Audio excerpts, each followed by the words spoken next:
அழைப்பில்லாம ஊழியம் செஞ்சா பெரிய ஆபத்துல போய் முடிந்து விடும்.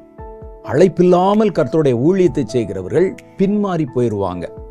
அழைப்பில்லாமல் உடன்படிக்கை பெட்டியை தொட்ட ஊசா செத்து விழுந்தது உங்களுக்கு தெரியாதான்னு நம்மகிட்டே கேள்வி கேட்பாங்க. அப்ப கர்த்தருக்கு ஊழியம் செய்யணும்னா அழைக்கப்பட்டு தான் ஊழியம் செய்யணுமா? அழைக்கப்படாம ஊழியம் செய்ய முடியாதா? அப்ப நாங்கள் கர்த்தர் அழைக்கிற வரைக்கும் காத்திருக்கணுமா? அல்லது கர்த்தர் அழைக்காவிட்டால் வெறும் விசுவாசியாகவே, ஒரு சபையில ஒரு மெம்பராகவே, அங்கத்தினராகவே எங்கள் வாழ்நாளை முடித்து விடணுமா அப்படின்னு கேட்டா, கர்த்தருடைய வேதம் சொல்லுது, நீங்கள் ஆவியிலே அனலா இருக்கணும், அசதி இல்லாமல் இருக்கணும், ஜாக்கிரதையா. அப்படின்னா நீங்கள் எல்லோருமே ஊழியம் செய்ய வேண்டும். அந்த வசனம் தேவனுடைய பிள்ளைகளுக்கு எழுதப்பட்டது.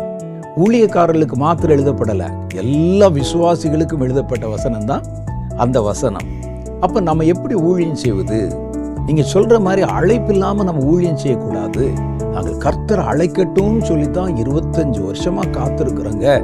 கர்த்தருடைய அழைப்பு, கர்த்தருடைய சித்தம் எது ஒன்றும் எங்களுக்கு தெளிவா தெரியாததுனால நாங்கள் அது வரைக்கும் சபை கூடி வருகிறோம், காணிக்க கொடுக்கிறோம், பிரசங்கம் கேட்கிறோம், குறிப்பு எழுதுகிறோம், வீட்டுக்கு வந்துடுறோம் அப்படிங்கிறதோட முடித்துக் கொள்ளுகிறார்கள்.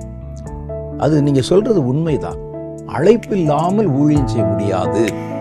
வேதம் அதை குறித்து அப்படித்தான் சொல்லுது. எபிரேயருக்கு எழுதின நிருபம் 5வது அதிகாரம் 4வது வசனத்துல, மேலும் ஆரோனை போல தேவனால் அழைக்கப்பட்டால் ஒழிய ஒருவனும் இந்த கனமான ஊழியத்துக்கு தானாய் ஏற்படுகிறது இல்லை. நாமாய் நம்மை ஊழியத்துக்கு ஏற்படுத்தி கொள்ள முடியாது. அப்ப ஆரோனை கர்த்தர் எப்படி கூப்பிட்டாரோ அது மாதிரி தேவனுடைய அழைப்பு என்பது ஊழியத்துக்கு முக்கியம் என்றுதான் எபிரேயர் 5:4 நமக்கு சொல்லுகிறது.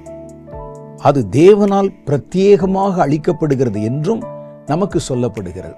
ஒருத்தருக்கு ஒரு ஊழியம் செய்யணும்னு சொன்னா கர்த்தர் ரொம்ப விசேஷமா அவரை கூப்பிட்டு அவர்கிட்ட பேசி அந்த ஊழியத்தை அவர் கையில கொடுப்பாரு அப்படின்னு சொல்லப்பட்டிருக்கு.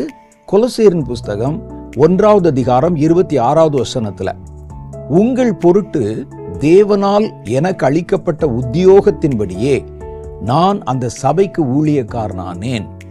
பவுல் சொல்றார், அந்த சபைக்கு நான் ஊழியக்காரனானது யாரோ 10 பேர் கூடி கை வச்சு இல்ல, நானா விரும்பி அல்ல, கர்த்தரனை கூப்பிட்டு பேசி இந்த வேலைக்கு என்னை அவர் ஏற்படுத்தினதுனால தான் நான் ஊழியக்காரனானேன் அப்படின்னு சொல்லுகிறான்.